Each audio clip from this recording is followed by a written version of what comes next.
Astaghfirullah. Bismillahirrahmanirrahim. Assalamualaikum warahmatullahi wabarakatuh. Alhamdulillah wassalatu wassalamu ala rasulillah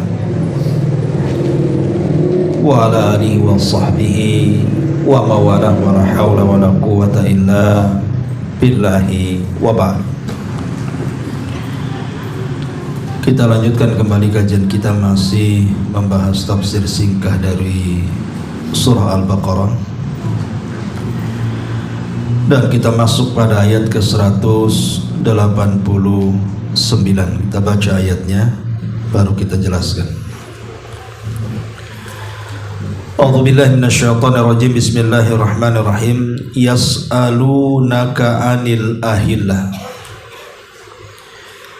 qul hiya mawaqitu lin-nasi wal hajj wa laysal birru bi an ta'tul buyuta min dhuhuriha walakinnal birra man ittaqa wa'tul buyuta min abwabiha wattaqullaha la'allakum tuflihun. Mereka bertanya-tanya kepadamu, wahai Muhammad, tentang bulan sabit. Katakanlah itu adalah petunjuk waktu bagi manusia dan ibadah haji. Bukanlah satu kebaikan itu engkau memasuki rumah dari arah belakang, akan tetapi kebaikan itu adalah kebajikan orang-orang yang bertakwa. Maka masuklah dari rumah-rumah kalian dari pintu-pintunya, dan bertakwalah kepada Allah agar engkau menjadi hamba yang beruntung. Surah Al-Baqarah 189 ini ada asbab nuzulnya. Jadi ada seorang laki-laki dari Ansar yang tidak disebutkan namanya, hendak melaksanakan haji, dan dia sudah mengenakan kain ihram dari rumahnya. Di tengah jalan dia lupa ada sesuatu yang tertinggal di rumahnya. Akhirnya dia pulang. Kemudian dia pun masuk dari pintu depan. Maka manusia pun mencelanya,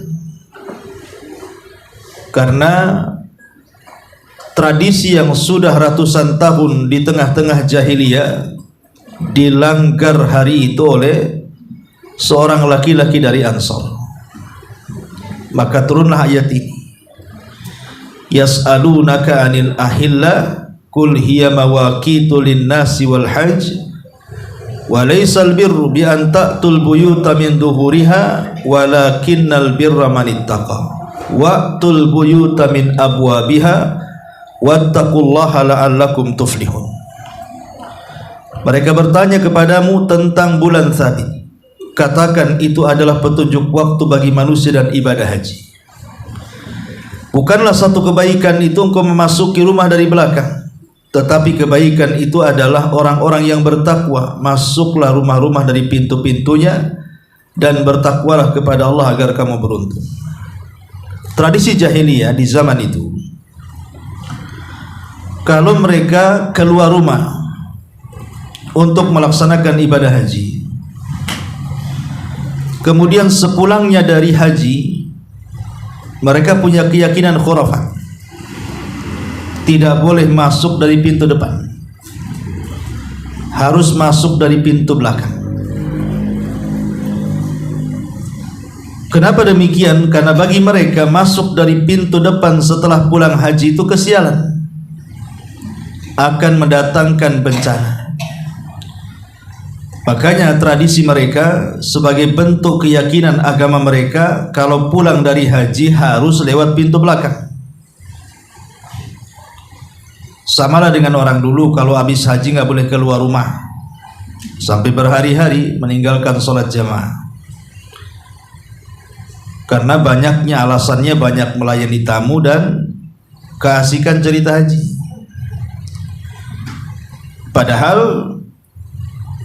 diam di rumah beberapa hari tidak keluar itu bertentangan, khususnya bagi laki-laki, karena harus sholat di luar, sholat jamaah. Lain sekarang, lain dulu. Orang dulu tidak demikian. Orang dulu itu pantangan orang pulang dari haji harus dari belakang rumah pintunya, bukan dari depan rumah. Makanya sahabat Ansor yang tadi saya katakan di awal, dia meruntuhkan seluruh tradisi Arab. Ketika dia pergi haji, kemudian lupa membawa sesuatu, dia pulang lagi malah dari arah depan rumahnya, manusia mencelanya. Kemudian turunlah surah Al-Baqarah ayat 189 menghapuskan tradisi jahiliyah. Karena bukan itu bentuk ketakwaan. Tapi bentuk ketakwaan itu justru masuklah dari pintu-pintu yang layak masuk, maksudnya dari depannya. Baik, di sini Allah Subhanahu wa taala mengatakan yas'alunaka anil ahillah. Mereka bertanya-tanya soal bulan sabit. Ahillah itu jamak daripada hilal, dan hilal itu artinya permulaan bulan. Tanggal 1 sampai tanggal 3 dalam bahasa Arab disebut hilal, karena arti hilal itu permulaan munculnya bulan. Lalu kenapa dalam ayat ini Allah Subhanahu wa taala menyebut dengan sebutan jamak? Bukankah bulannya satu? Kenapa menjadi jamak seolah-olah banyak bulan? Sebenarnya bukan menunjukkan banyaknya bulan, tetap saja setiap bulan lewat, bulan yang muncul ya itu aja bulannya, tidak mungkin berubah. Tapi maksudnya ahillah di sini, mereka datang kepada Nabi SAW bicara tentang kondisi bulan. Kondisi bulan dari permulaannya, pertengahannya sampai akhirnya seperti apa. Maka Nabi SAW diajarkan jawabannya, di mana Nabi SAW menjawab dengan cara bijaksana. Kata Allah Subhanahu wa taala, "Qul hiya mawaqitu lin-nasi wal hajj." Katakan, hilal itu atau permulaan bulan itu untuk waktu-waktu manusia, untuk mengetahui waktu-waktu manusia. Nanti kita jelaskan. Wal hajj, dan juga untuk mengetahui kapan haji. Ma'asyiral muslimat yang dimuliakan Allah Azza wa Jalla, pegangan manusia ketika menentukan penanggalan, rata-rata manusia terbagi menjadi dua kelompok. Ada yang berpegang kepada Syamsiyah, ada yang berpegang kepada Qamariyah. Dari Syamsiyah ini lahirlah penanggalan Masehi. Dari Qamari ini lahirlah penanggalan Hijriyah. Jadi kalau Masehi patokannya matahari, kalau Hijriyah patokannya bulan. Tapi tahukah ibu-ibu bahwa menentukan waktu dengan matahari itu tidak semua bisa. Harus ada ilmu pengetahuan yang disebut dengan ilmu falak. Tetapi bulan itu tidak perlu harus cerdas. Baik yang bisa baca atau yang tidak bisa baca, baik yang bisa nulis atau yang tidak bisa nulis, baik yang buta huruf, yang bodoh dan yang semacamnya, bulan itu bisa dilihat. Semua bisa melihatnya. Kapan mengecil, kapan membesar, kapan mengecil kembali. Tinggal didengokkan saja ke atas langit, kita sudah bisa lihat bulan. Artinya semua juga bisa menentukan penanggalan dengan melihat bulan. Ma'asyiral muslimat yang dimuliakan Allah Subhanahu wa taala. Di sini Allah Subhanahu wa taala mengatakan yas'alunaka anil ahillah qul hiya mawaqitu lin-nasi wal hajj. Baik, sebelum kita menjelaskan, kita akan jelaskan sedikit tentang keajaiban bulan sendiri. Bicara tentang keajaiban bulan, kita tahu bahwa bulan itu salah satu makhluk dari makhluk-makhluk Allah Subhanahu wa Ta'ala yang besar. Konon bahwa bumi yang kita pijak itu hanya 1/4 bulan. Artinya bulan jauh lebih besar. Di dalam Al-Quran Allah Subhanahu wa Ta'ala menjelaskan di antara fungsi bulan itu. Apa kata Allah? Wa ja'alna al-laila wan nahara ayataini famahawna ayatal laili wa ja'alna ayatan nahari mubsiratan litabtagu fadlan min rabbikum wa lita'lamu adadas sinina wal hisab wa kulla syai'in faddalnahu tafdila. Dan kami jadikan malam serta siang sebagai dua tanda kebesaran kami. Kemudian kami hapuskan tanda malam dan kami jadikan tanda siang itu terang benderang, agar kamu dapat mencari karunia dari Rabb-Mu dan agar kamu bisa menghitung bilangan tahun dan perhitungan waktu, dan segala sesuatu telah kami terangkan dengan sangat jelas. Bertolak dari ayat ini kita tahu bahwa fungsi daripada bulan itu untuk pengaturan waktu yang berkaitan dengan ibadah-ibadah manusia. Lalu apa bedanya bulan dan matahari? Kalau matahari itu umumnya dipakai untuk ibadah harian. Matahari ini umumnya dipakai sebagai ibadah harian, seperti menentukan waktu sholat yang ada di siang hari. Waktu zuhur apabila matahari tergelincir ke arah barat 1 tombak. Waktu asar apabila bayangan matahari 2 kali lipat dari bendanya. Waktu maghrib apabila matahari tenggelam. Jadi matahari itu hanya menentukan ibadah harian, tapi ibadah bulanan dan tahunan tidak bisa ditentukan dengan matahari, hanya bisa ditentukan dengan adanya bulan. Seperti apa? Contohnya waktu-waktu ibadah puasa, menentukan puasa 9 Dzulhijjah tidak bisa ditentukan kecuali dengan melihat bulan.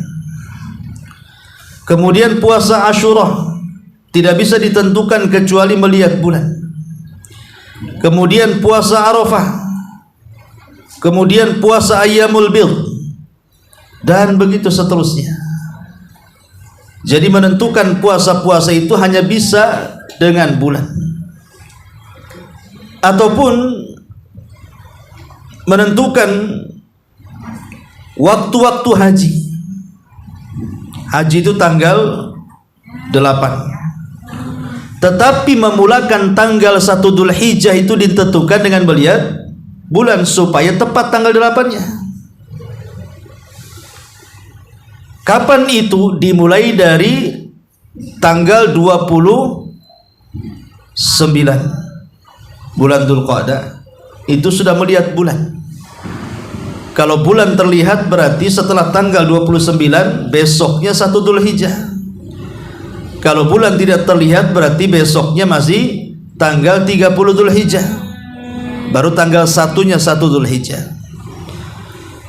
Sehingga dari sini kita tahu bahwa melihat bulan ini menentukan pas dan tidaknya tanggal 8. Pelaksanaan ibadah haji itu ditentukan tanggal 1-nya kapan, baru pas nanti di tanggal 8. Jadi bulan itu menentukan kapan bertolaknya ibadah haji untuk melaksanakan manasik haji. Termasuk juga menentukan bulan-bulan yang dianggap mulia dalam Islam. Contohnya Ramadan. Kita tidak tahu 1 Ramadan itu kapan kecuali setelah melihat bulan. Makanya kita lihat tanggal 29 Sya'ban, pemerintah kita sibuk meneropong. Apakah terlihat atau tidak? Kalau terlihat berarti besok sudah 1 Ramadan. Kalau belum terlihat berarti besok masih 30 Sya'ban. Jadi yang menentukan 1 Ramadan itu dengan melihat bulan. Kalau tidak bisa melihat bulan, macam mana menentukan 1 Ramadan? Termasuk juga menentukan bulan-bulan hurum. Kapan bulan Dzulqa'dah dimulai, kapan bulan Dzulhijjah dimulai, kapan bulan Muharram dan Rajab dimulai, itu juga ditentukan dengan melihat bulan. Kalau tidak melihat bulan, maka dikhawatirkan akan terjadi kesalahan. Termasuk juga hukum yang luas, iddahnya wanita. Iddahnya wanita setelah dicerai ditentukan 3 asyhur, 3 bulan. Maksudnya 3 bulan di sini 3 kali haid. Itu juga ditentukan dengan melihat bulan. Kemudian juga iddahnya wanita yang ditinggal meninggal, itu juga ditentukan oleh bulan. Intinya bahwa semua fikih, baik ketentuan haul dan nisab zakat namanya kan, tahunnya ini sudah 1 tahun, dari mana kalau tidak melihat bulan, dan begitu seterusnya. Jadi bulan itu menentukan ibadah-ibadah manusia yang sifatnya tahunan dan bulanan. Tapi kalau matahari itu hanya menentukan ibadah harian saja, zuhur, asar dan maghrib saja ya. Adapun yang berkaitan dengan hukum-hukum bulan, pertama bicara soal doa. Kalau seseorang melihat hilal pertama muncul di tanggal 1, jadi besoknya tanggal 1 otomatis kan sore ini kita melihat hilal, apakah sudah masuk Dzulqa'dah atau Dzulhijjah atau Muharram. Maka disebutkan di dalam sebuah riwayat ada doa yang sangat dianjurkan dibaca setiap bulan di tanggal 1 masuknya bulan baru. Kata Nabi SAW, idza ra'al hilala, kalau salah seorang di antara kalian melihat permulaan bulan, qala, maka dia berdoa, Allahumma ahillahu alaina bil iman, afwan, Allahumma ahillahu alaina bil amni wal iman wassalamati wal islam, Rabbi wa Rabbukallah. Ya Allah, hilal telah muncul kepada kita, maksudnya bulan baru telah muncul kepada kita. Ya Allah, berikanlah dalam bulan ini keamanan dan keimanan, keislaman dan keselamatan. Dalam riwayat wat taufik, dan juga hidayah taufik. Jadi sunnah hukumnya, apabila seseorang melihat bulan baru, maka mendoakan doa ini setiap bulannya. Apabila datang permulaan bulan, Allahumma ahillahu alaina bil amni wal iman wassalamati wal islam, Rabbi wa Rabbukallah. Ya Allah, bulan telah tampak kepada kami, berikan kepada kami keamanan dan keimanan, dan berikan kepada kami keislaman dan keselamatan, Rabb kami dan Rabbmu Allah subhanahu wa ta'ala. Maksudnya Rabb kami dan engkau wahai bulan adalah Allah subhanahu wa ta'ala. Ma'asyiral muslimat yang dimuliakan Allah subhanahu wa ta'ala, ada juga lafaz yang lain yang dikeluarkan Nabi Daud, karena idza ra'al hilala, Nabi SAW kalau melihat bulan, maka Rasul mengatakan hilalu khairin wa rusydin, hilalu khairin wa rusydin, hilalu khairin wa rusydin, amantu billadzi khalaqaka. Bulan baru adalah bulan kebaikan dan petunjuk. Bulan baru adalah bulan kebaikan dan petunjuk. Bulan baru adalah bulan kebaikan dan petunjuk. Aku beriman dengan zat yang menciptakan wahai bulan. Ini juga salah satu doa yang diajarkan Nabi SAW.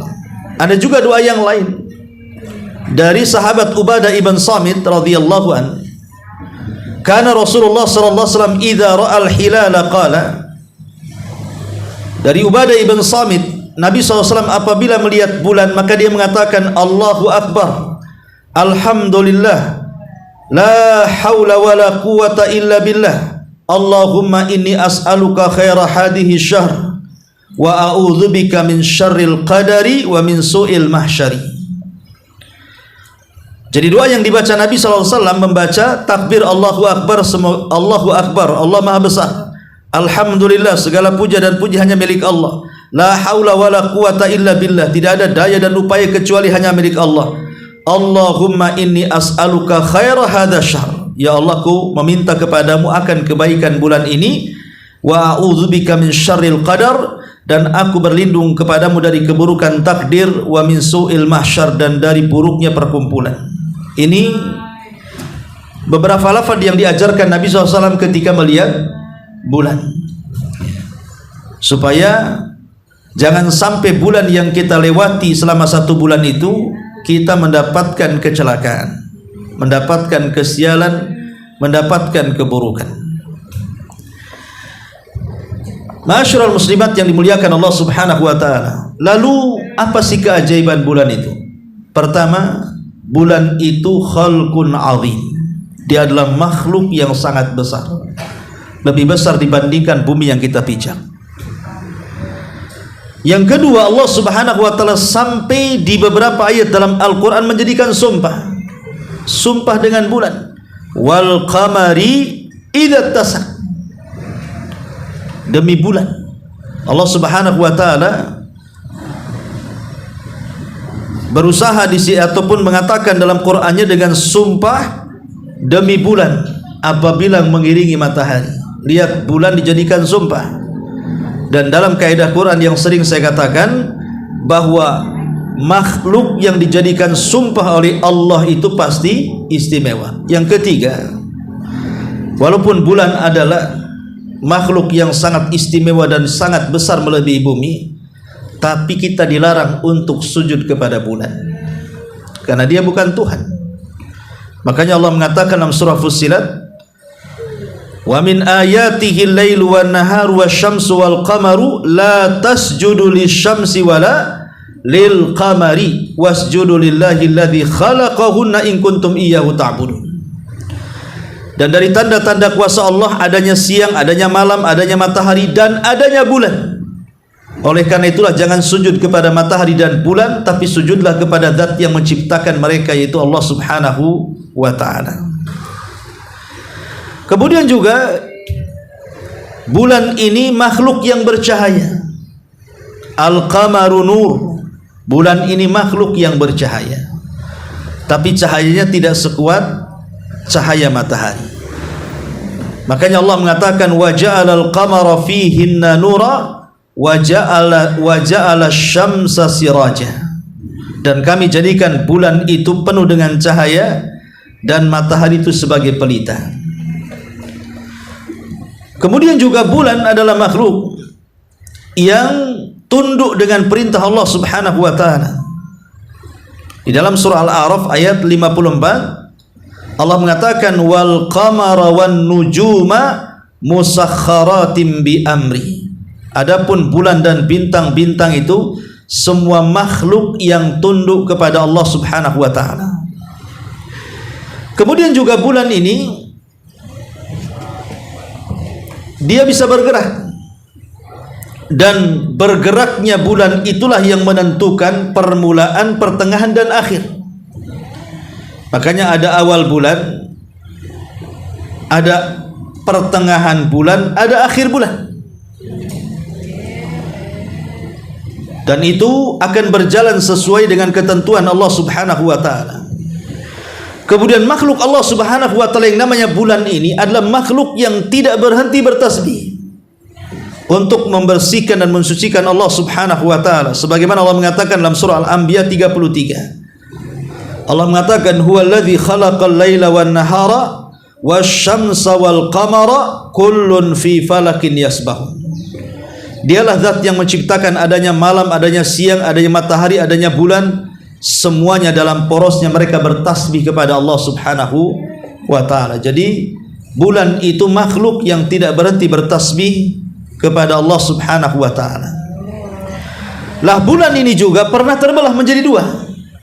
Kapan itu? Di masa Nabi SAW. Sebagai mukjizat Nabi SAW pernah membelah bulan dengan telunjuknya yang hanya diisyaratkan ke langit. Tiba-tiba bulan itu pecah jadi dua, yang satu tetap pada porosnya, yang lain jatuh di atas bukit Abi Kubais, dan semua orang menyaksikannya. Sampai Allah abadikan kisahnya dalam surah Al-Qamar ayat 1, iqtarabatis sa'atu wan syaqqal qamar. Telah dekat hari kiamat manakala bulan terbelah menjadi dua. Jadi bulan yang sangat besar bisa terbelah menjadi dua dan dijadikan mukjizat Nabi sallallahu alaihi wa ala alihi wasallam. Bahkan bulan juga adalah bintang yang pernah dimimpikan oleh Nabi Yusuf alaihi salam. Sampai-sampai Allah mengatakan, idh qala Yusuf li abihi ya abati inni ra'aitu ahada asyara kaukaban wasyamsa wal qamara ra'aituhum li sajidin. Ingatlah ketika Yusuf berkata kepada ayahnya, wahai ayahku, sungguh aku melihat 11 bintang, matahari dan juga bulan, semuanya sujud kepadaku. Dan yang terakhir tentunya, kemana akhir kehidupan bulan ini? Maka Allah menyebutkan dalam surah Al-Qiyamah ayat 8-9, wa khasafal qamar wa jumi'asy syamsu wal qamar. Maka bulan akan digerhanakan dan matahari akan digabungkan dengan bulan. Kemana? Untuk dimasukkan sebagai bahan bakar api neraka. Kenapa mesti menggunakan matahari dan bulan ditenggelamkan ke dalam jahanam? Sebagai bantahan orang-orang yang pernah menyembah bulan-bulan ataupun bintang-bintang bulan dan matahari, bahwa itu semua bukan Tuhan. Buktinya mereka ada di neraka. Itulah akhir daripada kehidupan bulan. Ma'asyiral muslimat yang dimuliakan Allah Subhanahu wa taala. Lalu setelah kita tahu di awal perbedaan matahari dan bulan, kalau matahari ketika menentukan ibadah itu hanya sebatas ibadah harian. Tapi kalau bulan itu menentukan ibadah bulanan bahkan tahunan. Dan itulah yang dilakukan oleh seluruh para nabi. Mereka menentukan penanggalan itu lewat bulan.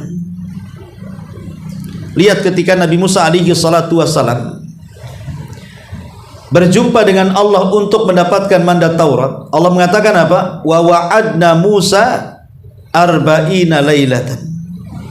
Wa wa'adna Musa arba'ina lailatan. Kami menjanjikan untuk berjumpa dengan Musa di waktu 40 malam. Kenapa menggunakan malam? Kenapa tidak siang? Menunjukkan karena malam itu ada bulan. Jadi menentukan hitungan zaman dulu, zaman Nabi Musa itu bukan dengan matahari, tapi dengan bulan. Karena Allah menyebut dengan kalimat malam, bukan siang. Jadi sudah tepatlah kalau seandainya dalam Islam ini kita punya penanggalan yang disebut dengan Qamariyah, atau bahasa lain disebut Hijriyah. Selain untuk menyelisihi orang-orang kafir ketika mereka membuat penanggalan dengan matahari atau syamsiyah, kemudian melahirkan penanggalan Masehi, maka Islam juga penanggalan sendiri dengan ditentukan dengan bintang seperti para nabi dan umat-umat terdahulu. Adapun perbedaan yang lain dari segi cahaya, bulan itu agak redup dan matahari itu agak terang. Kalau seandainya tidak ada yang menghentikan matahari untuk tenggelam dan terus terbit sampai kiamat dibangkitkan, lambat laun bumi ini akan terbakar. Tetapi Allah Subhanahu wa taala ganti cuaca yang sangat panas ini dengan cuaca yang sangat sejuk, dengan ditenggelamkan matahari dan dimunculkan bulan. Kemudian juga perbedaannya adalah kenapa Allah Subhanahu wa taala pancarkan cahaya matahari sebegitu panas kepada badan kita supaya kita mudah bergerak untuk bekerja. Tetapi kenapa bulan cahayanya diredupkan oleh Allah Azza wa Jalla supaya kita mudah untuk beristirahat. Jadi Allah Subhanahu wa taala sudah jadikan tuh waktu-waktu kapan bekerja, waktu kapan istirahat dengan cara adanya bulan dan matahari. Karena matahari ini sifatnya tidak mungkin bertambah, tidak mungkin berkurang, Bu. Matahari itu ya mulai terbit sampai tenggelam ya gitu saja bentuknya. Berbeda dengan bulan, awal terbit kayak bulan sabit. Nanti kalau sudah mulai pertengahan bulan baru membesar, baru kemudian sempurna yang disebut dengan purnama. Baru kemudian mengecil sampai jadi bulan sabit lagi sampai akhir bulan. Bulan itu kan ada perubahan bentuknya. Dari mulai terbit, tengah dan akhir. Tapi kalau matahari nggak berubah dia, mulai dari terbit, siang, sore ya begitu saja bentuknya tuh. Nggak mungkin berkurang, nggak mungkin bertambah. Ya. Untuk apa sekali lagi? Fungsinya adalah supaya cahaya matahari membuat keringat manusia sehingga manusia bergerak untuk bekerja. Tapi bulan tidak demikian. Ya. Ma'asyiral muslimat yang dimuliakan Allah Azza wa Jalla, dan banyak lagi perbedaan matahari dan bulan. Adanya siang, adanya malam itu ditentukan dengan matahari dan bulan. Sehingga dibedakan, oh kalau ada matahari berarti siang, kalau ada bulan berarti malam. Ini diantara fungsi daripada bulan. Lah Allah mengatakan di sini, mereka bertanya-tanya kepada Muhammad tentang bulan sabit. Maksudnya permulaannya. Maka katakanlah, itu adalah petunjuk waktu bagi manusia. Jadi dengan adanya bulan lahirlah penanggalan. Dengan adanya penanggalan, maka disitulah menjadi petunjuk untuk waktu-waktu manusia. Kau dulu hutang, kapan bayar? Tanggal sekian. Kamu dulu janji akan ditepati, kapan? Tanggal sekian, bulan sekian, tahun sekian. Jadi semua muamalah manusia berjalan tuh dengan adanya penanggalan yang dirilis dari Qamariyah. Jadi itulah fungsinya, akhirnya muamalah semua jalan, surat menyurat semua jalan, dan begitu seterusnya. Karena di masa Amirul Mukminin radhiyallahu an, Abu Musa al-Asy'ari mengirim surat kepada Umar bin Khattab, tidak tahu tanggal karena tidak tertulis tahunnya di situ. Sehingga apakah surat ini sudah lama atau baru tidak bisa diketahui karena tidak ada tahunnya. Makanya dari situ kemudian Umar bin Khattab radhiyallahu an berencana untuk membuat almanak sendiri dalam Islam. Jatuhlah ke peristiwa hijrah, makanya dikenal dengan penanggalan hijriyah. Nah, sekarang sudah tahu hari, tanggal, bulan dan tahunnya, sehingga tidak mungkin surat menyurat itu akan salah, ya. Jadi itulah fungsi daripada bulan. Kemudian Allah mengatakan, dan juga ibadah haji. Tadi sudah dijelaskan, ibadah haji tanggal 1 Dzulhijjah ditentukan dengan melihat bulan supaya akurat ke tanggal 8. Kemudian Allah Subhanahu wa taala mengatakan, bukanlah satu kebaikan itu, walaisal birru bi an ta'tul buyuta min duhuriha. Bukanlah satu kebaikan itu memasuki rumah dari belakangnya. Tadi saya sudah jelaskan di muqaddimah kenapa orang-orang jahiliyah mereka haji, tapi hajinya haji main-main. Allah mengatakan hajiannya itu hanya bentuk siul-siul dan tepuk tangan. Tidak seperti haji yang diajarkan Nabi Ibrahim alaihi salatu wasalam, sudah tercampur aduk dengan adat jahiliyah dan kesyirikan. Sehingga kesyirikan itulah yang melahirkan khurafat. Ya, kalau orang sudah punya keyakinan tersendiri, cerita-cerita aneh, nah, itu khurafat namanya, larinya nanti kesyirikan.